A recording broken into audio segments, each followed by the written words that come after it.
Selamat sore semuanya. Oke, hari ini kita akan bahas tentang tata bahasa. Cuman sebelum kita mulai belajarnya, kita berdoa dulu agar kita masing-masing. Semoga ilmu hari ini bisa bermanfaat dan bisa dipakai di masa depan. Berdoa.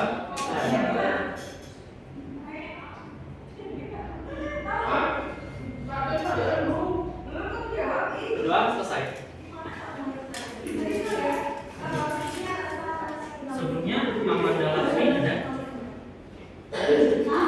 nada sampai ya matang ini Putura Yutari. Oke, Pandeka Edi Ramaita, Lokana Surya Dewangga. Oke, Auralia Karismaya, Sabung Putri Sari. Oke, Kiara Vanita, Nikari Sinta Dutami, Sabung Kamisi Sari, Putu Goyang Sabutan, Asidya. Oke, nah sebenarnya materi ini itu nggak terlalu jauh beda sama sebelumnya. Sebelumnya kan kita sempat bahas sampai coba ya. Sebenarnya masih ada lagi yang lain, cuma itu kita bahas di sini. Nah, yang pertama adalah jenis-jenis kalimat, yang kedua ada variasi kalimat. Nah, jenis-jenis kalimat itu bisa berdasarkan pada tiga. Yang pertama posisi predikat, yang kedua ada kelas kata predikat, yang ketiga ada jumlah klausa. Yang jadi pertanyaan adalah kenapa sih predikat bisa sebegitu penting? Sampai yang dibahas di sini predikat.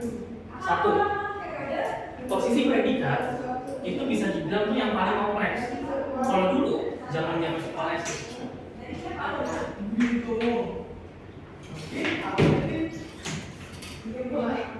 Maaf, siapa namanya? Oke, makasih.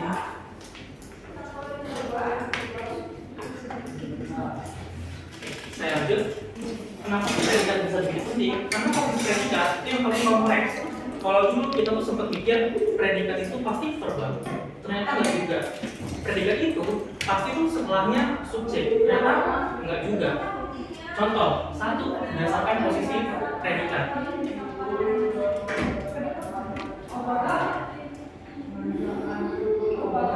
Ada yang namanya kalimat normal atau kalimat standar. Kalimat normal atau standar. Nah, kalau kalimat normal atau standar itu yang biasa kita temui sehari-hari atau yang banyak, yaitu posisi predikat setelah subjek. Jadi komposisinya adalah S ditambah P. Contoh, saya memiliki buku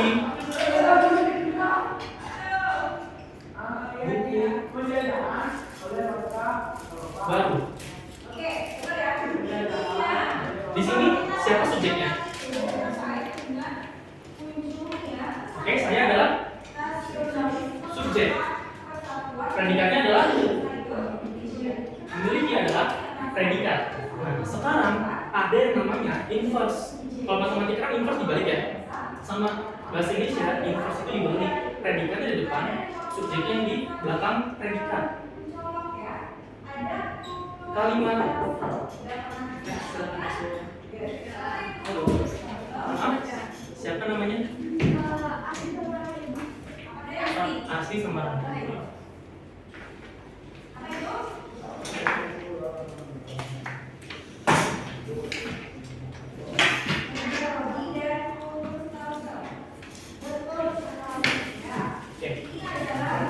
yang kedua adalah kalimat inverse. Kalimat inverse. Kalau kalimat inverse, predikatnya itu di depan. Contoh, ini adalah kalimat normal yang saya tulis kalimat normal menggunakan warna merah.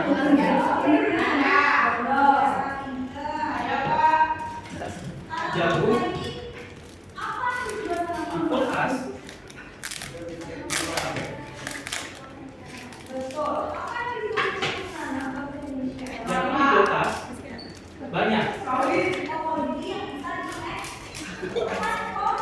Jagung di kulkas banyak.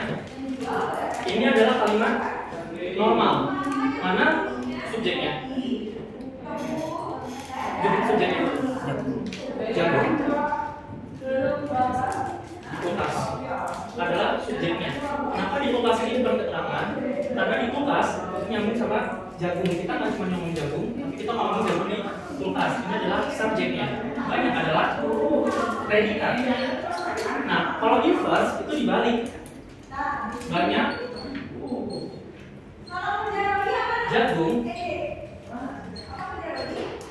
di kulkas. Banyak jagung di kulkas. Berarti predikatnya kan banyak. Predikatnya adalah banyak. Pasti predikat di depan, subjeknya di belakang. Sampai sini gampang. Coba kalian tulis satu kalimat saya detail, oke?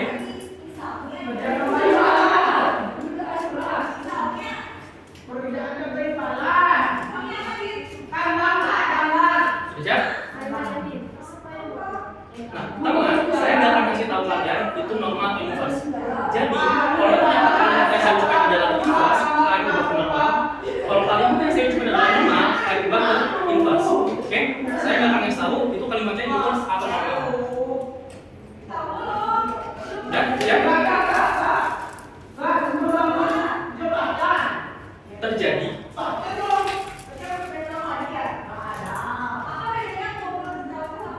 kebakaran di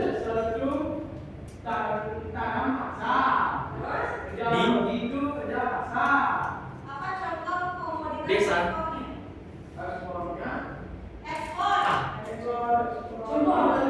Oke, sekarang kalian tentuin apakah itu inverse atau normal, dan kalau udah dapat tinggal tulis yang lawannya.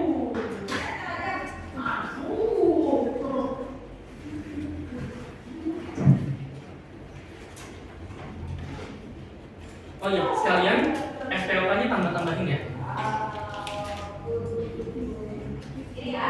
Jadi bedanya foto salsel dan kerja roti ini dua-duanya terjadi pada masa pendidikan. Masuk. Ingat foto salsel dia kata paksa kalau kerja roti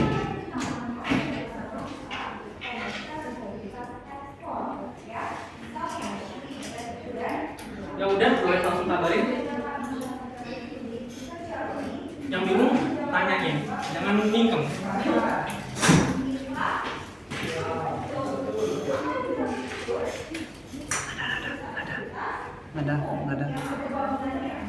Nada. Ini paling apa?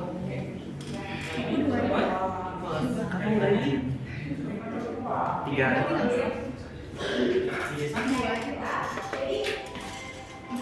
Dikasih kamu berapa ini? 1.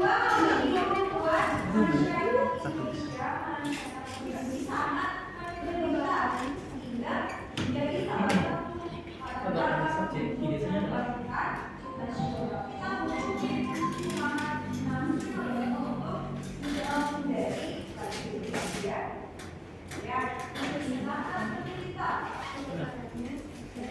oke.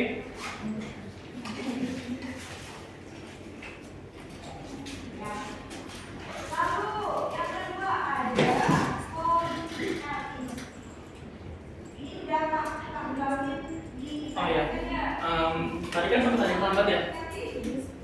Saya jelasin dikit yang lambat tadi. Kita baru bahas satu, yaitu jenis kalimat berdasarkan posisi predikat. Posisi predikat ada yang di depan subjek, ada yang di belakang subjek. Kalau normal itu di belakang subjek. Contohnya saya memiliki baru, predikatnya itu di belakang subjek. Tapi kalau inverse atau inversi itu dibalik, predikatnya di depan. Contohnya jagung di kulkas banyak. Itu kan normalnya nih. Kalau kita inverse berarti banyak jagung di kulkas. Oke. Sudah? Nanti kalau misalkan mau diubah ke nama sudah?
Ibuku, artis subjeknya. Ibuku, artis adalah. Nah, di sini predikatnya sebagai kelas katanya kata benda. Ini S, ini P. Lagi. 2. Beliau menteri. Subjeknya menteri adalah predikat. Oke. Trivia sedikit. Trivia. Trivia itu anggaplah info tambahan. Kata benda itu nggak selalu jadi predikat, oke? Kata benda nggak selalu jadi predikat, tapi ini kita bahas bahasa predikat kan? Kata benda nggak selalu jadi predikat. Kalau artis adalah cita-citaku, artis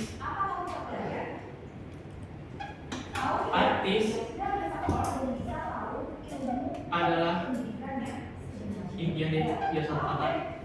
Impian saya, yang deh. Impianku. Mana kata bendanya? Sama? Impian. Punya itu bisa. Artis di sini sebagai impian sebagai. Oh, jadi ya. Pamina itu nggak selalu jadi predikat, tapi dia juga bisa sebagai subjek, dia juga bisa sebagai pelengkap. Sampai sini gampang?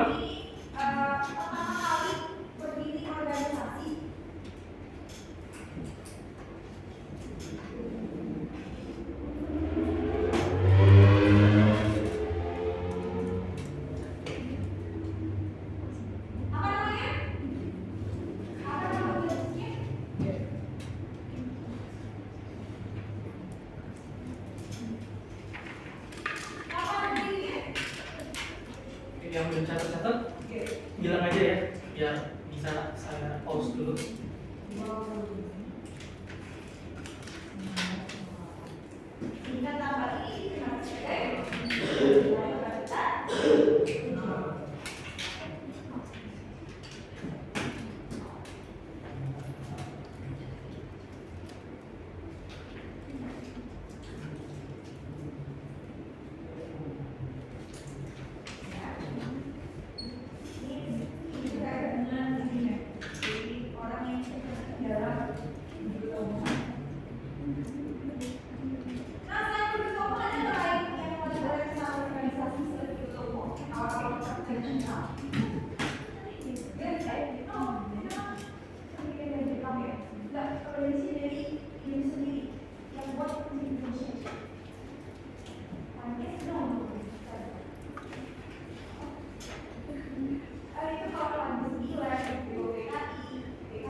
Saya lanjut ya. Nah, selanjutnya kata bilangan adalah predikat. Kemarin kita belum sempat bahas kata bilangan ya. Kata bilangan intinya itu kata yang menunjukkan bilangan. Bisa 2, 3, 4, 100, 10, itu semua itu menunjukkan bilangan. Nah, kata bilangan itu juga bisa menjadi predikat. Contohnya adalah jagungku 2, anjingku 5. Di sini subjeknya adalah jagungku. Predikatnya adalah 2. Di sini subjeknya adalah anjingku. Di sini predikatnya adalah 5 sorry. 5. Kita coba trivia lagi.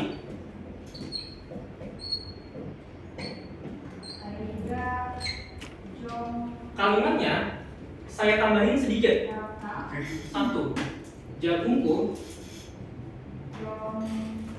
ada 2.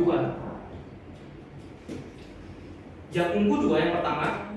Yang kedua, jagungku ada 2. Di sini ada penambahan kata ada.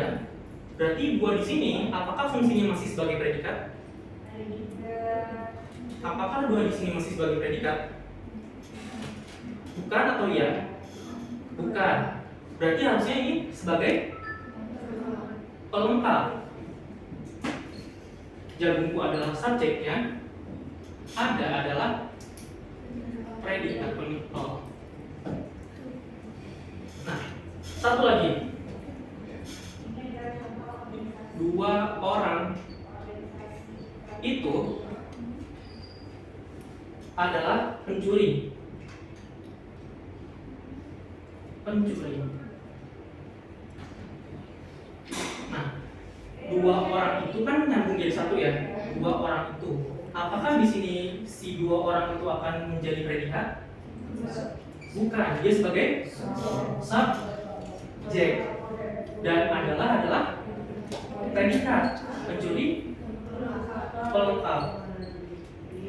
Ingat, jadi di sini numeralia atau kata bilangan nggak cuma bisa jadi predikat, ternyata bisa jadi pelengkap, bisa juga jadi subjek jika berdampingan dengan noun atau kata benda. Sampai sini bingung atau enggak? Gampang ya? Gampang. Gampang.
Iya, sering sih subjek kalau kata beda, tapi suatu saat dia bisa jadi predikat, dia juga bisa jadi pelengkap sebenarnya. Intinya tuh pelengkap. Oke, yang ini bisa lanjut. 3 ini gampang. Intinya kalau yang kata benda, kata sifat, sama kata bilang itu gampang. Yang repot adalah kata kerja. Kita bahas dulu yang kata sifat. Di sini sifatnya yang mana? Sabar. Di sini sifatnya yang nah, dia adalah subjek, kamu adalah subjek. Sabar predikat baik predikat. Nah, trivia lagi, kalau si kata sifat atau adjektiva itu nggak selalu jadi predikat, dia bisa jadi subjek. Contoh,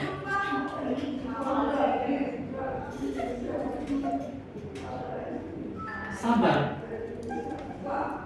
adalah adalah kelebihannya.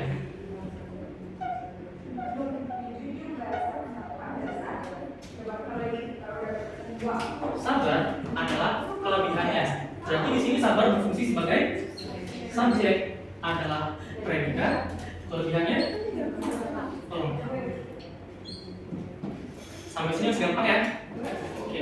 Untuk memahami sih, untuk memastikan kalian keep on track, boleh kalian catat dulu sebentar. Kita kuis lagi 2 soal aja. Kalian tentuin predikatnya itu kata apa, kelas katanya apa. Ya ini boleh saya hapus.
Dua soal. Yang pertama, tas yang dijual itu 2. Yang kedua, beliau pelukis yang terkenal.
Ini predikatnya kata aja.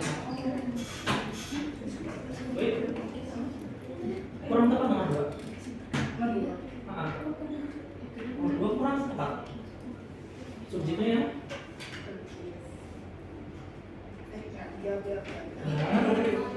Beliau itu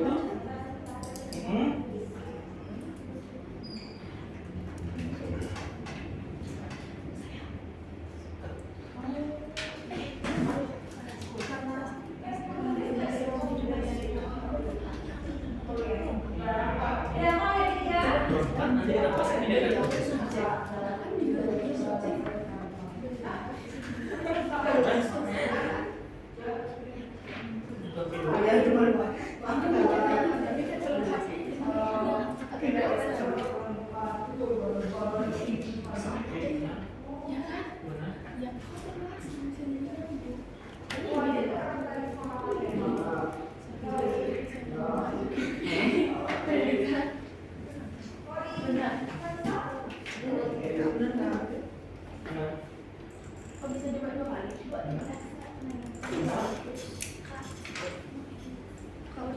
sudah?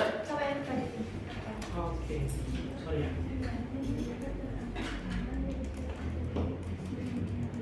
Oke, sorry ya.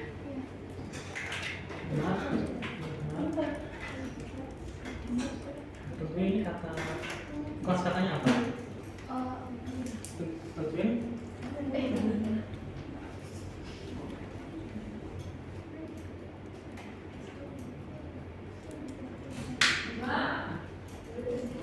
yang dijual itu apa? Maksudnya fungsinya sebagai apa? Yang dijual itu? Ya, perluasan subjek. Nah, mungkin dua ini kan ini predikat dua. Ini kan predikat. Tentunya ini maksudnya apa?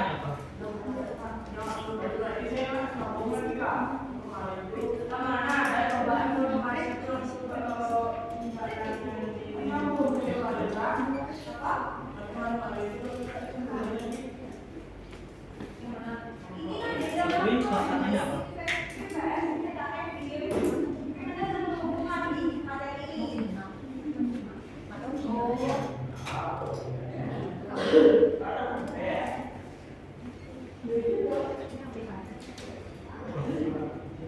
Yang diminta kan dulu predikatnya. Predikatnya apa? Lukis kata? Lukis kata? Profesi kata? Benda.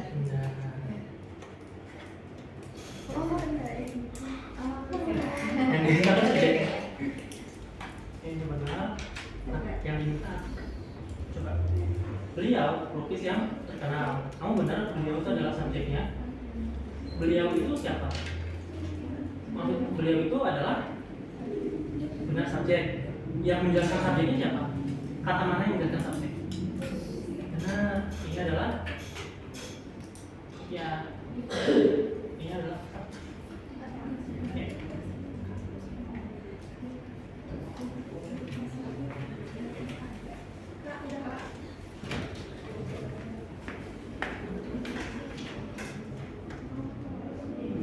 Oke, benar.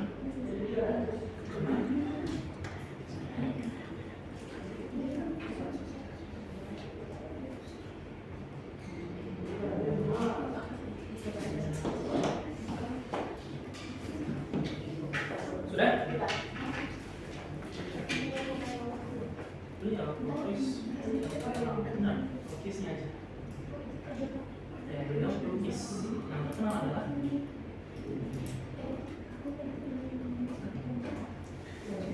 karena yang terkenal menjelaskan predikat. Predikat menjelaskan subjek. Jadi itu aturannya, subjek dijelaskan oleh predikat. Kan beliau itu lukis nih. Nah, lukisnya kenapa? Lukisnya terkenal.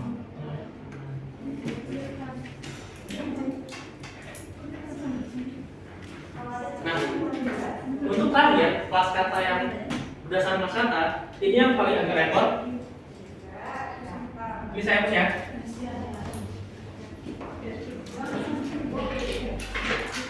Paling agak repot adalah kata benda sebagai predikatnya. Kata benda, sorry, kata kerja adalah predikatnya.